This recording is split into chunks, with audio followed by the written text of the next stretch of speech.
Good evening. My name is John Burns. I am the president of the Wake Forest chapter of the Adam Smith Society.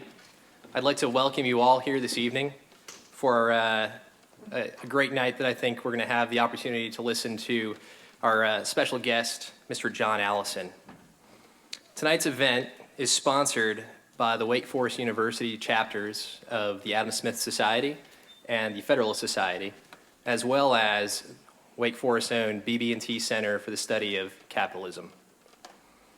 I'd like to personally extend a thank you not only to everybody in the audience today, because you really wouldn't have a point in having this if you weren't here, but also to the members, the officers, the staffs, and the donors of each of the organizations who are sponsoring the event tonight. Especially without those donors, we wouldn't be able to have events like this, so a big thank you to all of them. I'd also be remiss not to thank one other organization that you all might have heard of. It's the Cato Institute. The Cato Institute was kind enough to donate the books that each of you were able to get as you came in, or if you haven't gotten it already, get on your way out. That being Mr. Allison's newest book, The Leadership Crisis and the Free Market Solution. So for those of you who don't know, the Cato Institute is a public policy research organization whose scholars and analysts conduct independent, nonpartisan research on a wide range of policy issues. So a big thank you to the Cato Institute. Tonight, we have a great opportunity to hear insights and lessons learned from a leader who has been on the forefront of American business and public policy debate for the highs and the lows in recent memory. Additionally, you, the audience, will have the chance to ask Mr. Allison a few questions at the end of his remarks. I encourage you to come up with some great ones, and feel free to ask. The point is to be able to give everybody in the audience, within the time limit we'll have, about 15 or 20 minutes, the opportunity to ask questions. First, though, let me just say a few remarks about the organizations that are sponsoring tonight, so everybody has some background. The Adam Smith Society is a nationwide, chapter-based association of MBA students and business leaders who work to promote on-campus debate and discussion about the moral, social, and economic benefits of capitalism. The Federalist Society is a nationwide membership organization that includes law students, lawyers, and law school faculty. The Society is a group of conservatives and libertarians dedicated to reforming the current legal order and is committed to the discussion and debate of law, the judiciary, and the Constitution.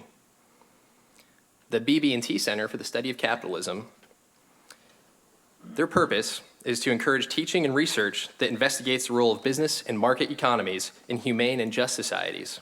The BB&T Center for the Study of Capitalism at Wake Forest University was established in 2008 through a grant from the BB&T Charitable Foundation. But now, without further delay, I'd like to introduce our guest speaker for the evening. Mr. John Allison is chairman of the Executive Advisory Council of the Cato Institute Center for Monetary and Financial Alternatives, and a member of the Cato Institute's Board of Directors. He was president and CEO of the Cato Institute from October 2012 to April 2015. Prior to joining Cato, Mr. Allison was chairman and CEO of BB&T Corporation, the 10th largest financial service holding company headquartered in the United States. During that time, during his tenure as CEO from 1989 to 2008, BB&T grew from $4.5 billion to $152 billion in assets. He was recognized by the Harvard Business Review as one of the top 100 most successful CEOs in the world over the last decade. Mr. Allison also received the Corning Award for Distinguished Leadership, has been inducted into the North Carolina Business Hall of Fame, and received the Lifetime Achievement Award from the American Banker. He is the author of The Financial Crisis and the Free Market Cure, Why Pure Capitalism is the World Economy's Only Hope, and The Leadership Crisis and the Free Market Cure, Why the Future of Business Depends on the Return to Life, Liberty, and the Pursuit of Happiness. In addition, he is a former distinguished professor of practice right here at Wake Forest University in the School of Business and serves on the Board of Visitors of Wake Forest School of Business, Duke, and the UNC Chapel Hill. Mr. Allison is a Phi Beta Kappa graduate of the University of North Carolina, Chapel Hill. He received his master's degree in management from Duke University. He is also a graduate of the Stonier Graduate School of Banking. Mr. Allison is also the recipient of 6 honorary doctorate degrees. Now, it is my distinct pleasure to introduce today our speaker, Mr. John Allison.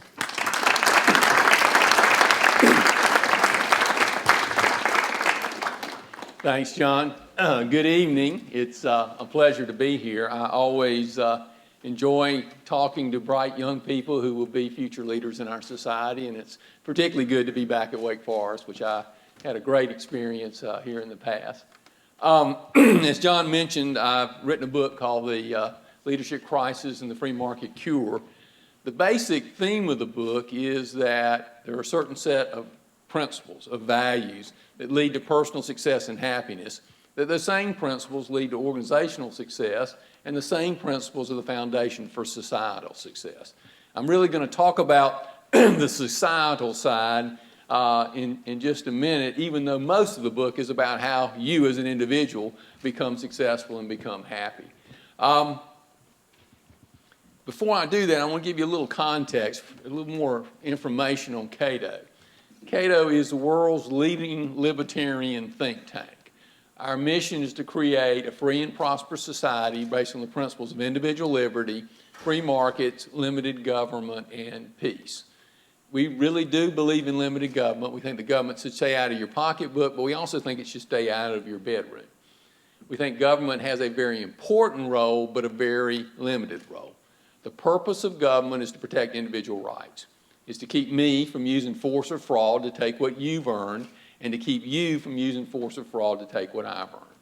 And in that regard, we believe there are 3 legitimate functions of government. One is national defense to protect us from bad guys overseas. Secondly is a strong police force to protect us from bad guys in our neighborhood. And finally is a very effective court system to settle legitimate disputes so that we don't have to resort to violence.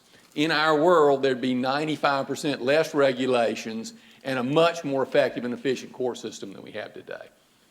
The reason we think that it's important that government be limited is that government has a special power. It is the originator of the use of force, which makes it very dangerous. Walmart can try to persuade you, they can beg you to come and buy their products, but they can't make you. The government can make you. They can take your property, they can put you in jail, they can kill you. In fact, throughout history, after old age and disease, government is the single biggest cause of death. Governments have killed hundreds of millions of people. Government is very dangerous. That's why we think it needs to be limited. In addition, just commonsensically, government is about the use of force. How many successful relationships can be based on the use of force? Think about in your own life experience, relationships that are voluntary, where people choose to be in those relationships, almost always have better outcomes than when force is involved. And force is what government is about. All right, in that context, I want to talk about what I believe is a philosophical fight for the future of America, and in that context, maybe the future of the world. It's an old fight, but it's kind of reared its energy in recent times. On one side are what I call the classical liberals, libertarians, who are fundamentally defenders of the principles that made America great, life, liberty, and the pursuit of happiness. On the other side are the statists. Statists are people that believe that smart people in Washington, D.C. or Raleigh, North Carolina, acting in the common good can improve the quality of life for everybody. There's statists of all political varieties. There are plenty of right-wing statists. Most of the right-wing statists are mostly interested in your social life, your personal life. Left-wing statists tend to be more interested in your economic life, although they become more interested in your social life recently. The most visible statists, and the ones I want to talk about because they're having the biggest influence on our society today, are the progressives. And the Obama administration represents that progressive movement. Progressives strongly believe that a group of elitists in Washington, educated in a relative handful of universities, acting in the common good, can improve the quality of life for everybody. That they know better what's good for you than you know what's good for yourself. And that is their fundamental belief system. Underlying that idea, they have three what I call philosophical pillars. One is altruism, secondly collectivism, and finally egalitarianism. Altruism is not benevolence. Benevolence is a good thing. Altruism is otherism. It says that everybody's important but you. Everybody's important but you. There's a problem with that, however. There are only but yous in the real world. There's only individuals. Therefore, no individuals are important. The only way to operate in that kind of environment is to do what's good for the group, what's good for the collective. So altruists always end up ultimately being collectivists. And collectivists believe that, that the whole idea should be to act for the common good. Here's the irony. The common good is fundamentally an oxymoron. When the founders of the United States got through with the Declaration of Independence and the Constitution, the Bill of Rights, they had pretty much identified all the real common goods, like freedom of speech and freedom of religion. Now when people talk about the common good, what they really mean, good for me, bad for you, good for you, bad for me, good for my group. If it were good for everybody, we probably wouldn't be having a discussion about it, would we? Right? It's what's good for my group. And therefore, in Washington, D.C., and I saw this at Cato, we have what's called group warfare. It's good for the unions, it's good for big business, it's good for the taxi drivers, good for this group, good for that group for whatever my group is. And so we have this group warfare going on in the name of the, quote, common good. Underlying these ideas is a progressive sense of justice. And your sense of justice is going to drive your political positions more than any single characteristic. And progressives are fundamentally, their sense of justice is fundamentally egalitarian. Now here's what's interesting. The United States to some degree is an egalitarian society. All men are created equal. However, the concept that the founding fathers of the United States had about egalitarianism was equal before the law. Just because your father's a baron doesn't mean that you have any special legal rights. Progressives have a very different concept of egalitarianism. They believe in equal outcomes. Equal outcomes. Now, while it is true that everybody should be equal before the law, and it's true that every human being ought to be treated with dignity and respect because they're a human being, it is not true that everybody is equal. In fact, I have never met two equal people. Every person in this room has unique strengths, unique weaknesses, unique abilities. We're all different, special individuals. That's actually the good news. That's what makes human life so interesting. We're all different. That's great. But we're not equal. At the extreme, Thomas Edison and the Boston Strangler are not equal. They're not equal. The only way to get equal outcomes from unequal people is to use force. To take what one person has earned and give it to someone that has not earned it. So progressives are fundamentally in the business of using force to take what someone has earned and to give it to someone who has not earned it. Let me concretize egalitarianism for you. This will tell you a little bit about my age and where I went to undergraduate school. One of my heroes was Michael Jordan. I thought Michael Jordan was not only a great basketball player, I thought he was a real inspiration for poor kids. Now, this will surprise you, but I am not as good a basketball player as Michael Jordan. There's a serious differential in performance. But here's what's interesting. I don't care how hard I tried, how hard you tried to help me, I cannot be as good a basketball player as Michael Jordan. Can't do it. It's not possible. You cannot make the average great. You can make the average better. That may be very productive, very meaningful thing to do. But you cannot make the average great. However, you can make the great average. Egalitarians, by definition, are in the business of making the great average. It's very easy to make Michael Jordan as good a basketball player as me, you just cut his legs off, right? And we'd be, right? You say, oh, we wouldn't do that. I don't know. We've been pretty tough on great people throughout history. We poisoned Socrates, imprisoned Galileo, burned Joan of Arc. Now we're more sophisticated. We do it with balls and chains. 1% of the taxpayers pay 25% of the taxes. 5% of the taxpayers pay 55% of the taxes. 50% of the taxpayers pay no taxes. Great way to run a democracy. What we fail to recognize is that great people make a disproportionate contribution to human well-being. Everybody in this room, your children, your grandchildren, have a better life thanks to Thomas Edison. Edison not only invented the light bulb, he invented electrical generation, the research laboratory itself, put balls and chains on great people and reduce the quality of life for all of us. Now here's what's interesting.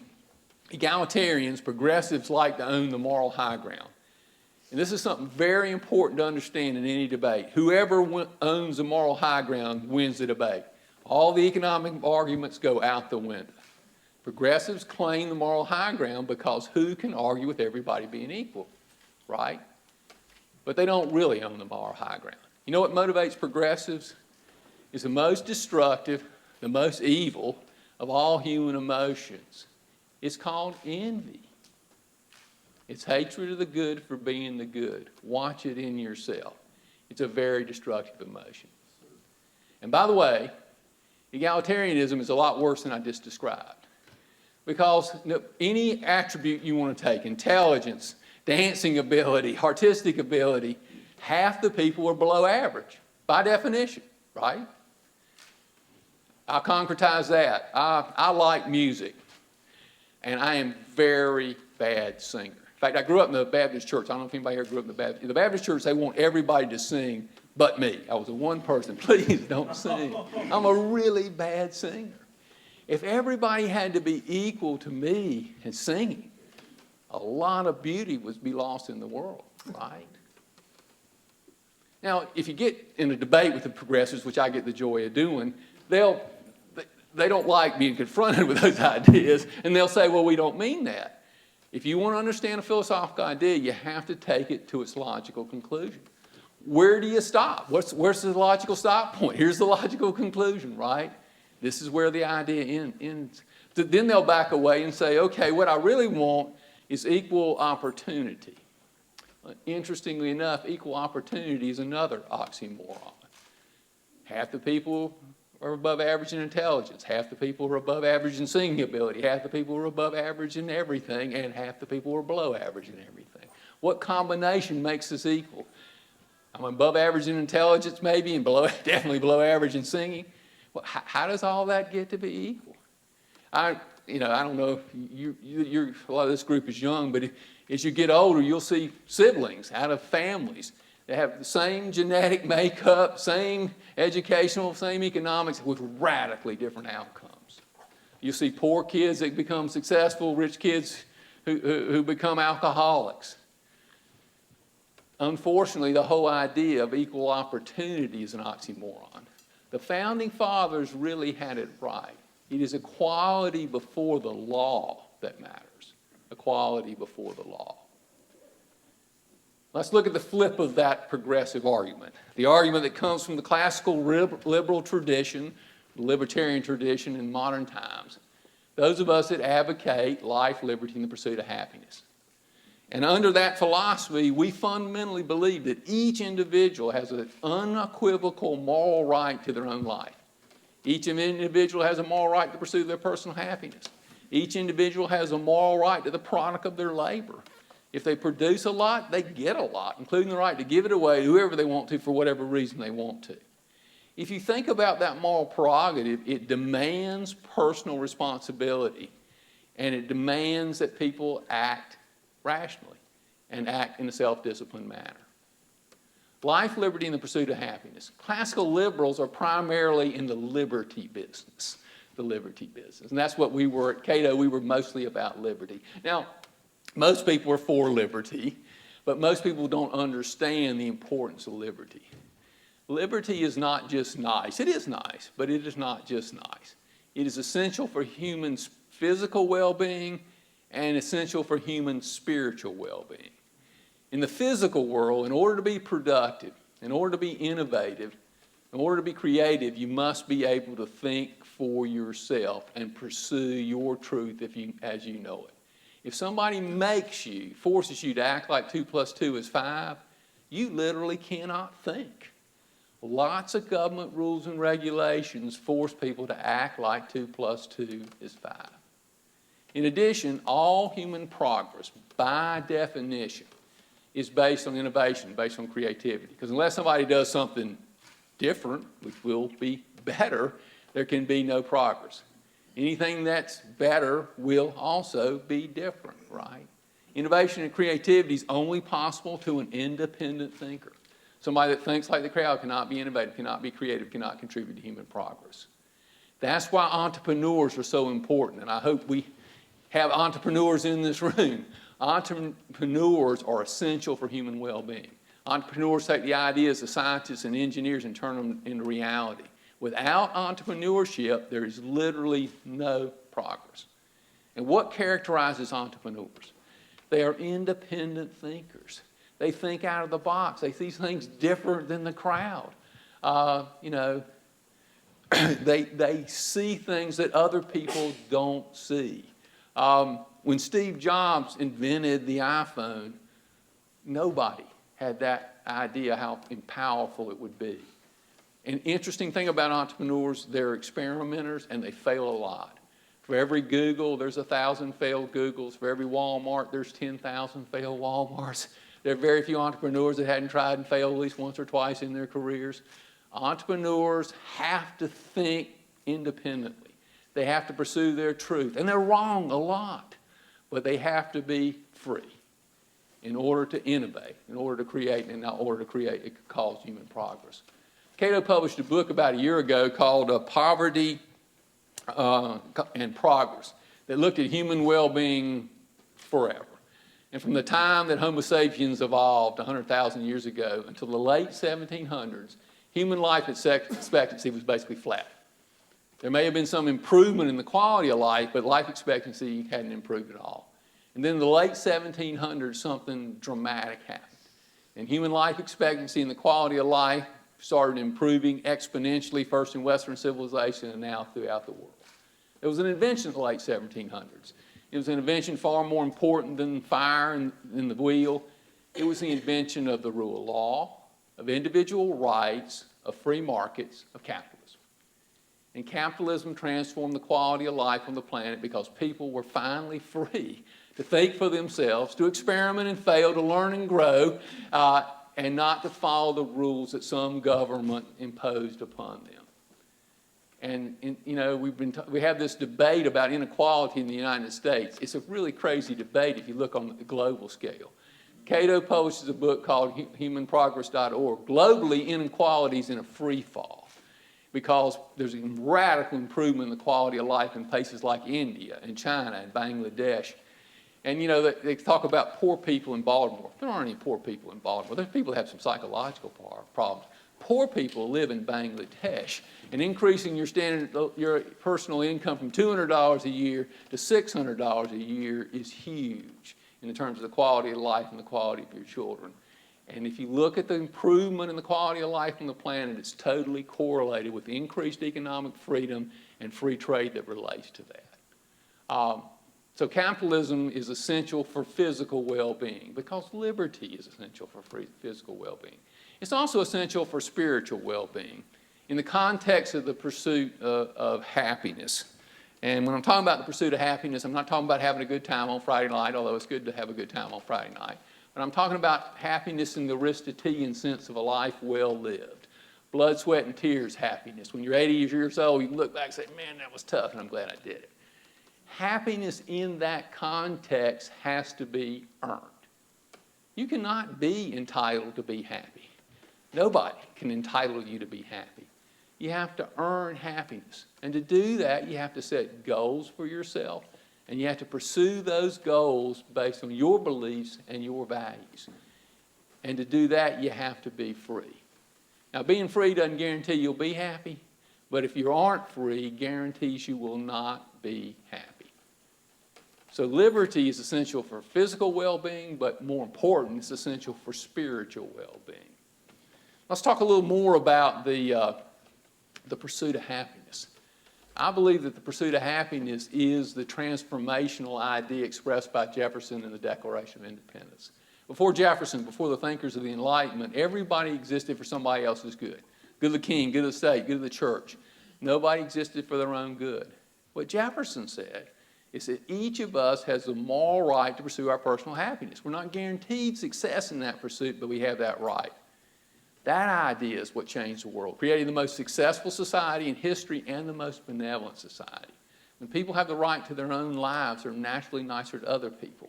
In communist and socialist society, at the end of the day, everybody ends up hating each other because they're all slaves to each other. And I agree with Jefferson. I agree that each of us has a moral right to the pursuit of our personal happiness. Let's talk about the pursuit of happiness a little more. Let's take that idea a little deeper because it's really an important idea. You know, if you think about the pursuit of happiness, that's a very selfish idea, isn't it? You're going to go out and pursue your personal happiness. How selfish can you be, right? And selfish is bad.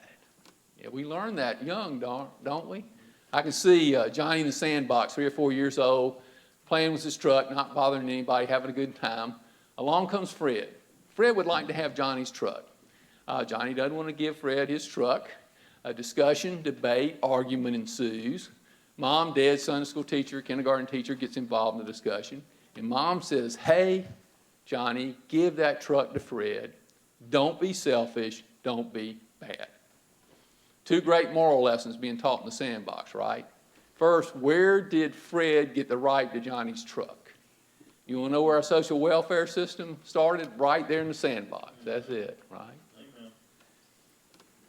Also think about this. What lesson did Johnny learn?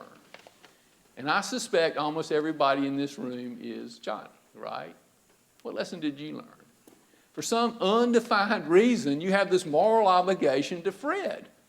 Even though Fred, you know, he's a bum, he's lazy, he's incompetent, you have this obligation to him. And so at Fred, he's 30 years old, he says, hey, I want a Ford Ranger. Please provide me one, Johnny. What lesson did you learn? That somehow your life is secondary to other people's lives. Very interesting lesson. Let's talk some more about selfishness. And let's define it as acting in one's rational self-interest properly understood. It's important to get the definition right because we get these false alternatives. And here's the false alternative: to take advantage of other people or to self-sacrifice, neither one of which make any sense. First, a lot of people think that being selfish is about taking advantage of other people. Here's the irony: taking advantage of other people is not selfish, it's self-destructive. First, people aren't going to trust you. You might fool Tom, Dick, and Harry, but they're going to tell Betty, Marion, and Joe, and nobody's going to trust you. And if you're not trusted, you're certainly not going to be successful, and you're not going to be happy. And you probably know people like that. But there's an even deeper thing. While we all try to influence other people, I'm trying to influence you. If you try to manipulate somebody else's consciousness by letting go of reality, by distorting the facts, you're going to do a lot more damage to your own consciousness than you do to theirs. You know, in my career, I get to meet a lot of people that are financially successful. I never met a person that was both financially successful and happy that I think got there taking advantage of other people. Now, I met some people that had a lot of money that I think got in there taking advantage of other people, and the most unhappy people I ever met. Taking advantage of other people is not selfish, it's self-destructive. How about self-sacrifice? Self-sacrifice is the moral code of our society, right? Everywhere you're told to self-sacrifice. On school, on TV, politicians, in church, we're all supposed to self-sacrifice. I want you to ask yourself what I would argue is the most important question you can ever ask yourself. And if you have children, or when you get children, ask yourself how you want your children, honestly, how you want your children to answer this question. Here's the question. Do you have as much right to your life as anybody else has to their life? Do you have as much right to your life as anybody else has to their life? Of course you do. Why would you believe anything different than that? And by the way, think about what the implications are if you say, I don't have a right to my own life. Because in this world, there are only I's. I. And if none of the I's have a right to their own life, then that's when the progressive collectivists show up in the name of good to control all those I's, because they all end up being power lusters. And you lose the right to your life, and you're helping everybody else lose the right to their life. So your unwillingness to defend your right to the pursuit of your personal happiness has huge implications. So taking advantage of other people and self-sacrifice, neither one make any sense, but there is a rigorous, demanding moral code that underlies free and prosperous societies. We are fundamentally traders. We trade value for value. Life is about figuring out how to get better together. When we were running BB&T, our goal was seriously to help our clients be economically successful and financially secure, and we expect to make a profit doing it. It was about getting better together. In fact, there are only two stable relationships in life: win-win and lose-lose. Whenever you get greedy and you set up a win-lose, your partner will get bitter. You see this in spousal relationships, and you end up in a lose-lose. Interestingly enough, whenever you set up a lose-win, you'll get bitter, and you'll end up in a lose-lose relationship. So in any relationship in your life that's important to you, you should ask, what's in it for me? That's a fair question. But you should also ask, what's in it for them? Because if there's nothing in it for them at the end of the day, there will be nothing in it for you. Life is about figuring out how to get better together through the trader principle and creating win-win relationships. And of course, it's in your rational self-interest to help the people you care about. Human relationships matter. To help your family, your friends, the people you work with, the people that you value. It is in your rational self-interest to help those people. In fact, if you have children, it's not a sacrifice to help your children because you love your children. In fact, love is the ultimate expression of selfishness. Now, most people don't think of it that way, but let me give you something to reflect on, particularly in this age group. You're getting ready to get married. It's obviously a big event in your life. Your future spouse comes running up to you and says, honey, I'm so excited about marrying you. This is the biggest self-sacrifice I've ever made. Not exactly what you want to hear, right? If you love somebody and really love them, you might be willing to risk your life, lose your life to protect them because they are so valuable to you. That's a very selfish, very good emotion. I believe it is in my rational self-interest to support the United Way. United Way is an umbrella charity organization that does a lot of good in the community in which we live.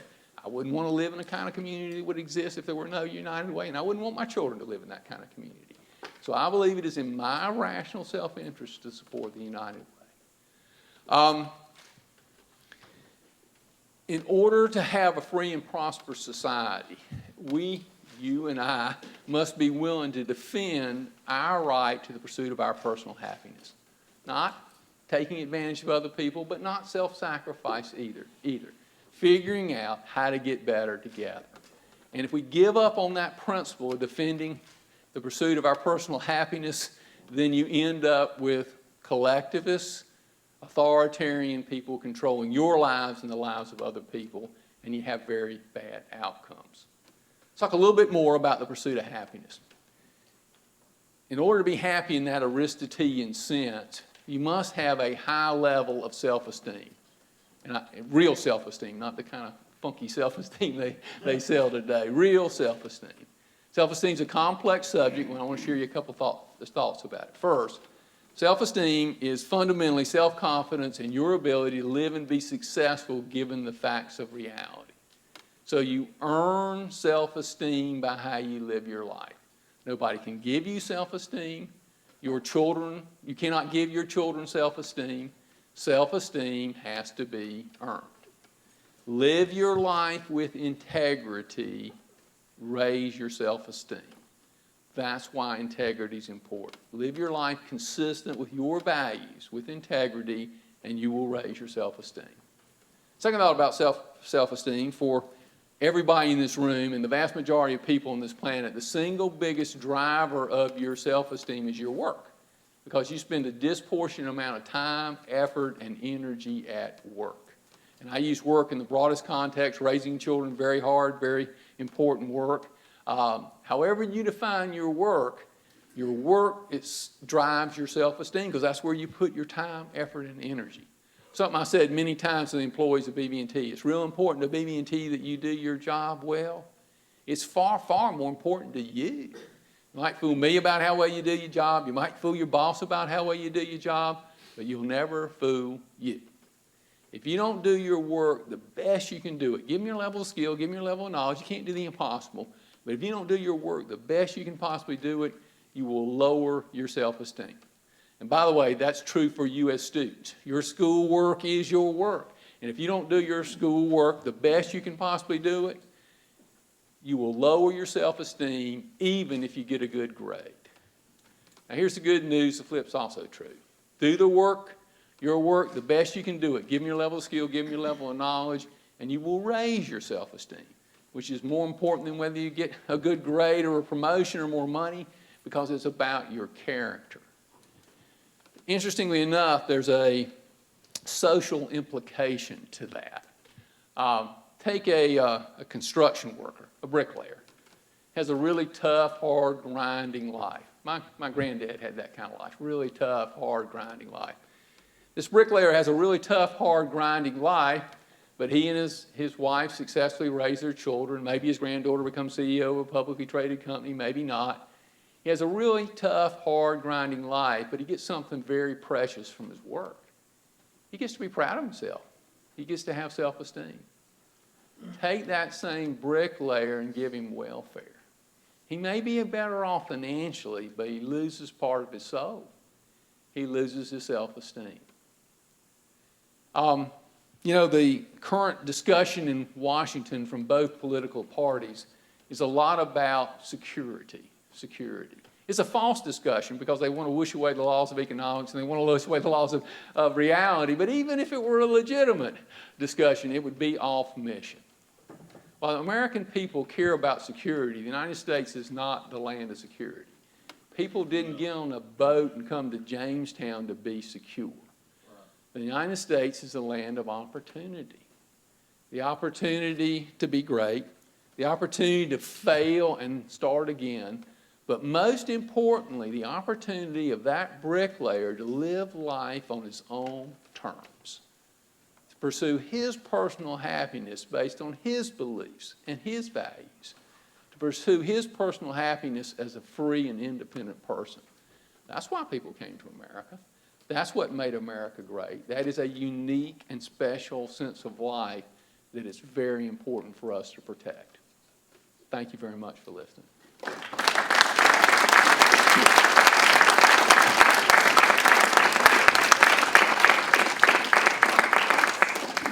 I would be glad to answer questions about anything that anybody wants to ask about. You mentioned a lot about you mentioned briefly the Enlightenment. You talked about Thomas Jefferson a little bit, and you used his phrase, life, liberty, well, the drafters committee's phrase of life, liberty, and the pursuit of happiness. Could you talk a little bit about private property rights and why perhaps Thomas Jefferson, the committee, chose to substitute property, which was Locke's phrase, for the pursuit of happiness? Yeah. Thank you. The reason that they were concerned, you can argue whether this was a valid concern or not, that would it be interpreted that everybody had a right to property whether they earned it or not. So the whole idea was you could earn property, but that you weren't guaranteed property. And even though Locke went into a long explanation, they didn't think they could put that into the Declaration of Independence, that you had the right to earn property. And I think partly they just thought it would be more inspiring, and it is more inspiring. I mean, I'm for property, I'm for property rights, but I think the pursuit of happiness is actually a deeper idea, and in fact, a more powerful idea, and that property is a subset of that. So I think they chose well in that regard. Yes, sir. I think that she's bringing a mic down there. The onus really is on us and our generation to make this country, as not to take the words of Trump, but make it great again. I still think it's a great country, but make it greater. But in Congress right now, it's just completely deadlocked. it's impossible to get anything passed. It's just a nightmare. And then, you watch the debate like last night and you get really frustrated because all they want to do is attack each other and not talk about the real issues. What would you say to our generation? Because ultimately it's going to be on us to elect the right people to make the right decisions in just this complicated mess that is Congress right now. That's a great question. I think politics is last. Unfortunately, we get the politicians we deserve. The fight is primarily philosophical. That's why I'm here talking to you, why I spend my time talking to students and young people about ideas. Because the reason some of these people get elected is because of progressive ideas that have been sold to people. And it's not just, it's a deeper issue than there's so many people dependent to get a free lunch from government. It's worse than that in a certain sense, because a lot of people believe that government has a right to take what you've earned and give it away, that's moral. I would argue that's not moral. So we have to have a moral fight, a philosophical fight. Now, you can hope to find better politicians in the interim to slow things down, but I'm skeptical that we're going to elect the right people. I actually think that Congress in a gridlock might be good. If you actually look at spending, since we've had the gridlock, even though I'm a libertarian, not a Republican, since the Republicans have controlled the House, spending has gone down relatively for the first time in many, many years. Not because it was planned, but just because they had this gridlock. So maybe gridlock's the best we can hope for until we win this philosophical fight. And that's why I talk about what I'm talking about, because I think it's ideas that drive actions, and politics is last. It's last. Now, it's true that there are a lot of people that want a free lunch, but I think it's deeper than that. I think if people didn't think that was a moral thing to do, that's a relatively new, and I can see the change in that attitude in a few people in my room. We've gotten a lot more people believe that's a good thing to do than when I was growing up. I mean, that's a moral wrong direction going on, because that's what you get taught, is that people have the right to what other people produce. And that's the idea. And part of that is that we're not supposed to be acting in our rational self-interest as if our lives somehow don't matter. And we often give them the moral high ground, right? And that's what we can't give them. We can't give them the moral high ground, because we can win. We've already won. I think we went. I'm with Adam Smith. We won the economic arguments in 1776 with Adam Smith. It was already done, and we continue to lose, right? I mean, we're winning and losing, right? We're winning on some fronts. Globally, actually, economic freedom is actually improving pretty radically. We're losing in the United States, and I believe if we lose in the United States, the world will go. The world's following us up. It'll follow us down, and we won the economic arguments. This is mostly a fight over ethics. It's mostly a fight over ethics. Yes, sir. Well, thank you for that. So I'm a practical person. I don't really like the left idea or the right idea. I like the practical ideas.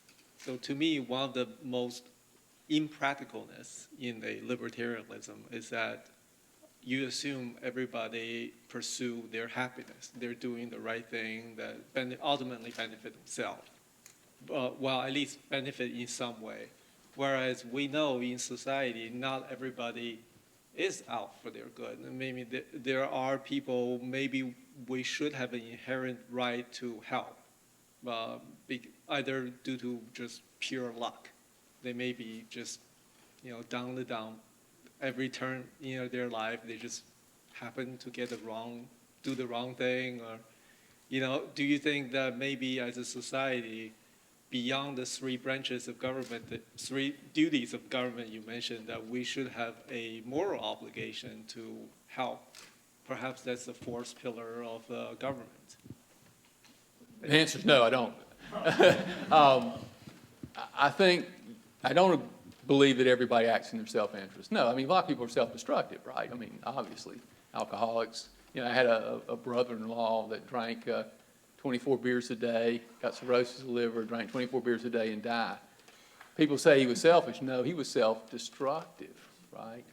He wasn't selfish. He was self-destructive. So there are certainly people like that, and I feel sorry for them. And I think there's a legitimate role for charity. That's why I described the role of the United Way. And if that's what you want to give to, that's fine. And I support charity. I think that's totally different than me taking a gun and putting it into your head and saying, I've decided who needs to get your money, instead of you deciding that. And that's what government's about. Just, you always got to go back to the understanding that government is about the use of force. If it's not force, if it's just an argument, you don't need the government, right? If I can persuade you to support the United Way, which I've spent a lot of time trying to do over the years, then I don't need a gun to do that. And I think that outcomes are almost always better when they're voluntary. I mean, if you look at the impact of the welfare system in the United States, it's been a disaster for low-income families. It's destroyed low-income families. It's been a horrible thing. So that idea we're going to help poor people, in fact, has been made many more people poor. And the statistics are really scary of what's happened to minority families in particular, but low-income families in general, from the welfare system. I think, there are a lot, when force is involved, you almost always get bad outcomes. So I'm a supporter of charity. I give to the United Way. I think that's an important role, but it's my doing. I'm choosing voluntarily to do it. And if you look at, there's a number of organizations here like Goodwill. If you've ever been to Goodwill versus what happens with welfare recipients, it's a radically different outcome. I mean, the outcomes are huge because what do they teach? Personal responsibility. No matter, up to a pretty extreme level, people can choose to be responsible for themselves or not. If you're entitled, then you're giving up personal responsibility. And by the way, if you're entitled, you're giving up the pursuit of happiness, because you can't be entitled to be happy. And if you're dependent, you can't be happy in that sense. So I think the consequences for forced redistribution of wealth is really bad for the people. It's probably worse for the people that get it than the people that, it's an irritant to me to be taxed, but it's a lot worse to become dependent and give up your ownership of your own life. Early in my career, I was on the board of a handicap workshop. It was called Diversified Opportunities. And these people were physically and mentally handicapped. But man, you could see that they were so proud of doing what was a simple job. And ethically, I think they were far superior to a lot of PhDs I know, because they really cared about what they were doing. And they got a huge amount out of doing that. We did subsidize their wages. They didn't, I don't remember what we were paying, but we paid them more per hour than they earned through the United Way. But bad, did that have a positive impact? So I think you ought to take an objective look at what government forced welfare has done and what private charity has done, and the differences are radical, and it's not surprising. It's forced versus voluntary relationships, and that's huge. It's a difference in kind. Yes, sir. Here comes somebody. Thank you so much for coming out today. And sorry we didn't get to talk much earlier, but I wanted to wait for the question until now. So I happen to be going and working for a place that has a culture that really espouses advancing your own selfish interests, which also helps the firm itself. But I know a lot of companies out there, Solar City for one example, their stock got blasted today. Even innovative companies like Google, where they feel there's so much regulations growing in their market that they feel like success is only defined by them changing those regulations, by bringing some new way in terms of that, all of these different movements in terms of that, the Federal Reserve. Now, the fact that the only way to create success is by splitting up and becoming different companies, becoming smaller, becoming more diversified. So I didn't know, through your experience of being at BB&T and by consulting companies as part of Kaito, if you found this science of success that companies should start creating as part of their culture to bring a better world for themselves and for their employees. Well, in my book, I talk a lot about the purpose at an individual level, purpose at an organizational level. I think purpose has two components. I think everybody in this room wants to make the world a better place to live. I think that's a natural human characteristic, and there are a lot of ways to do that. Businesses make the world a better place to live by creating products and services that improve the quality of life. We are the creators of wealth and well-being. Business people should never apologize for being in business. And businesses should be motivated by that, making the world the best way. But the other part of the purpose, you need to make the world a place to live, doing something you want to do for you. Because you have a fundamental right to your own life. And by the way, if you try to make the world a better place to live, doing something that you don't want to do, the odds are you won't do it very well. So really good businesses are very purpose-driven, and they create the environment where people can achieve their own personal self-interest in the context of the mission of the business. And I think that's what really good businesses do. Unfortunately, regulation almost always is destructive. In my career, I've never met a good regulation. There was never one that didn't reduce the quality of life. And most regulations are designed to protect incompetent competitors.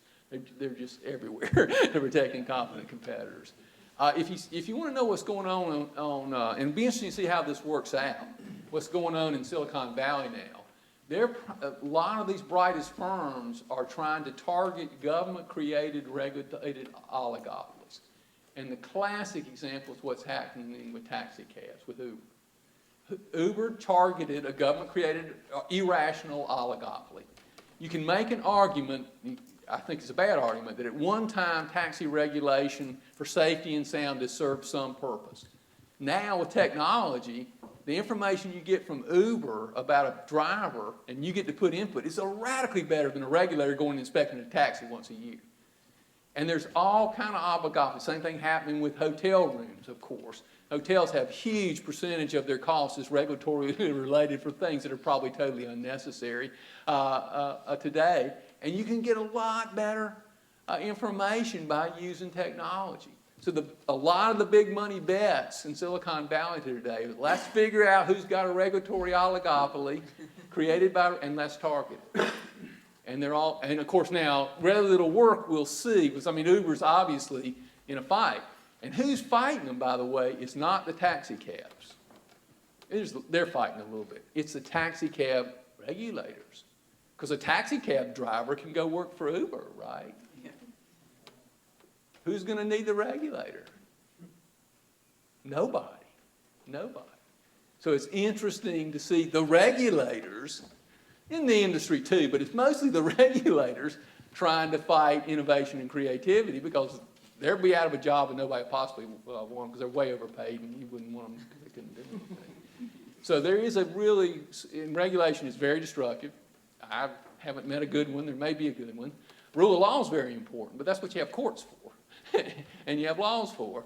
And that's very important. Rule of law is incredibly important. That is different than regulations. Regulations are anticipatory things, right? You hadn't done anything wrong, right? You hadn't done a thing wrong, and they're going to keep you from doing it. I mean, that's why that's what they're trying to keep Uber from bringing better taxi cabs at lower prices, right? That's what regulations are all about. But that clearly, some of it's interesting as the government has started, it started out a lot of the high-tech people, they're either in two schools. They're left-wing is crazy or they're libertarian. They're very free market. The ones on the left wing, it was fine with them because the government wasn't interfering with their businesses initially, right? And now they're moving, Google becoming much more libertarian, interestingly enough, because the government's after them now, and they're seeing the consequences of how destructive government regulations can be. It's going to be interesting to see, can capitalism beat the regulators or not? We're fighting this, we're pulling this huge ball up a mountain, but I don't know. Uber may just outrun the taxi cab regulators. We'll see. Because the irony, this is really funny, in Washington, D.C., where they want all these regulations, all the people in the regulators use Uber instead of taxi cabs. So the taxi cabs are awful. If you've ever been in a taxi cab in Washington, D.C., that's regulated. You wonder if you're going to get out alive. You certainly want to wash your hands and hope the guy doesn't shoot you. So they're all using Uber, and you go, how's this work? I don't know. Will be interesting to see. It's possible technology could really outrun that. Thank you so much. That was a great answer. Thank you. You're welcome. Yes, sir. Welcome.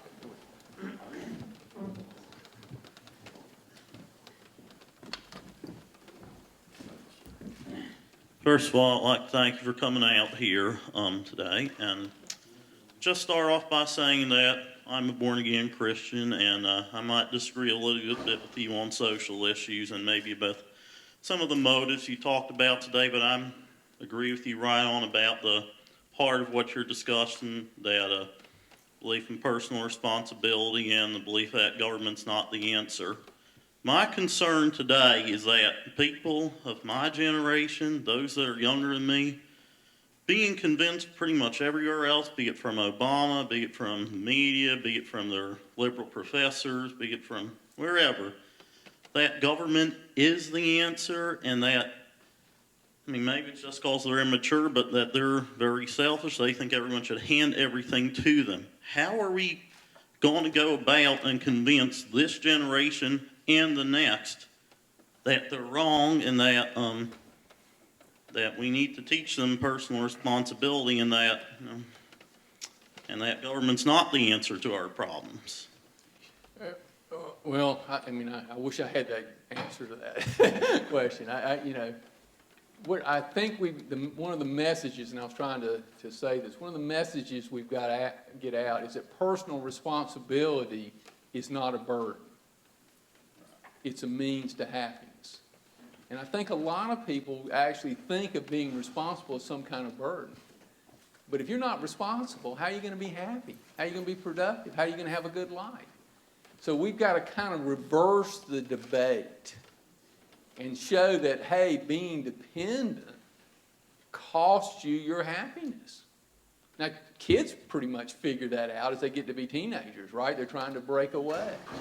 But somehow people think that being hooked on being dependent, giving up personal responsibility, gives them more security, when actually it takes away all their security. Because it's somebody else's whim that drives their life. So I think we've got to reverse the message. I wish our politicians could do that. I think we've got to do it in young leaders. Now, here's the good news. Freedom works. Liberty works. It's spreading throughout the world. And that is somewhat a protection. But liberty works. And if we move too far in the wrong direction, we're going to get such severe consequences, you might see it move back. Because liberty works, and liberty is based on personal responsibility. Without personal responsibility, there's no liberty. It's an integrated whole. Yes, ma'am.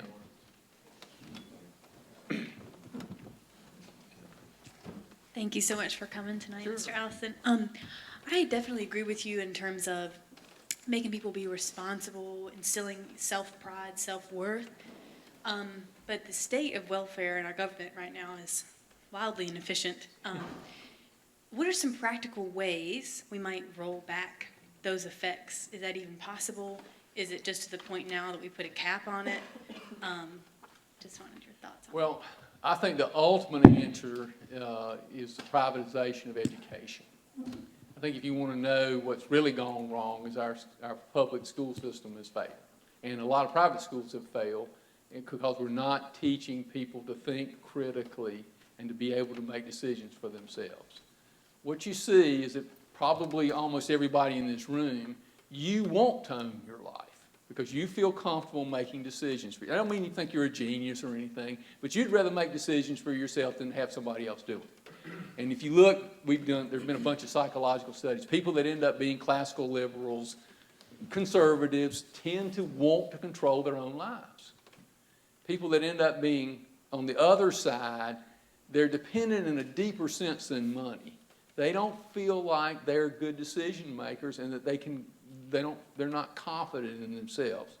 So I'm for privatization of education because I think that would create incredible competition that will result in radical improvement.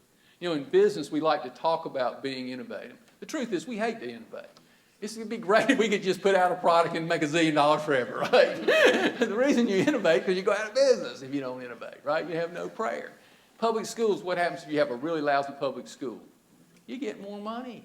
Washington, D.C. has the worst school system in America, and they have the highest per student expenditure. And what happens when they have a lousy outcome? They get more money. I mean, it's a crazy incentive system. There's no discipline. If we had a free market in education, there would be a lot of experimentation. I guarantee you there's some Sam Waltons out there and Bill Gates and Steve Jobs that would radically reform education. I don't know what the answer is. I think we need thousands of experiments, but I guarantee you there would be a radical improvement in education if you really had a pure competitive environment in the educational arena. And one of the outcomes would be that they would teach kids to think critically, because that's what you want out of a real educational system. And they would teach kids how to make decisions. And students that learned how to think critically and make decisions would want to earn their lives, would able to be productive, they would be able to make higher incomes in a free society. You know, what's happening, the reason that we're having a problem with the lower income people in the United States is a lot of people in the rest of the world willing to work a lot harder for a lot less, right? and our education system, despite this huge investment, has not been teaching these students how to think. And I don't mean IQ think. This is not about IQ. This is about the ability to make logical decisions, which you don't have to be super smart to do, and to be productive in a new world. It's not the school systems operate in the 1930s or 40s or 50s maybe, and it works for really bright people like in this room. It doesn't work for lots of people. And I think you'd see radical innovation. You'd see huge, one monolith system. Think about, I mean, there's, you know, Belk's, there's Walmart, there's Neiman Marcus. In any other product, we'd have huge different outcomes designed for, and somebody's going to develop a much better educational system for low-income kids than we have today. The huge beneficiaries from privatization of education would be low-income kids, and the consequence would be they would be more productive, more happy, and then they wouldn't be dependent on the system. That's going to take a long time, but I think the battle for the privatization of education is long-term the single most important fight in America. And by the way, a lot of the lower-income community gets it. It's not the lower-income community. They're the ones that are sending their kids to lousy schools, right? They ain't stupid. They love charter schools. They love any kind of alternative to public schools. But who defends it? The rich people and the middle-income people who think their kids are getting a good education because their school's relatively better than the lousy school in the city, even though it's a terrible school, relative to what ought to be taught and what could be learned today. So the ultimate answer, and it's a long-term answer, is the privatization of education, which will create innovation, which will create better critical thinkers who can make better decisions, who will want to own their lives and can be productive and successful in a society. And that's the real long-term fight, even though we've got to do what we can to slow down the tide. I think we're out of time, so I think we're going to have to call it.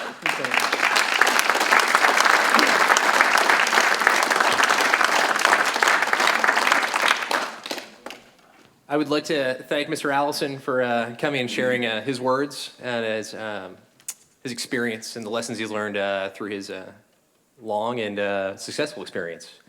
And we have a small gift. And this is on behalf of essentially everybody in here. You know, the Adam Smith Society, the Federalist Society, the BB&T Center, and the students here at Wake Forest University. Thank you for coming to share with us today.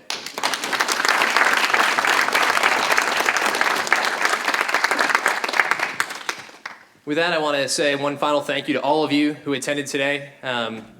We couldn't do this. We wouldn't do this without you. So thank you for attending, and I look forward to hosting you again for maybe another Adam Smith or FedSoc or BB&T Center hosted event. Thank you. Have a great night.